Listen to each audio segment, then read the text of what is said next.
Hello wine lovers, here we are in China, and China is growing tremendously, both as wine consumers and wine producers.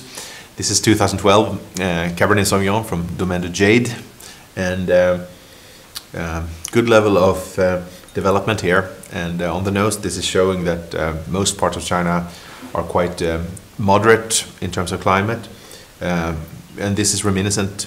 I mean, quite a lot of classic Bordeaux here, with fine hints of red currant, plum, cassis with that traditional herbal spiciness, fine oak underneath, and approaching complexity and spiciness.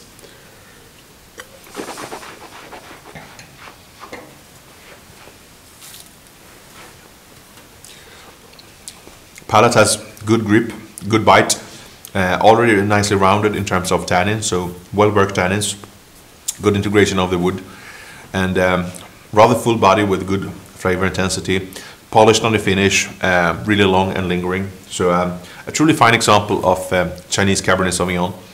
In terms of food, of course, I would opt for something from the Chinese kitchen, something really tasty and flavor intense, such as stir-fried duck with black pepper and mushrooms.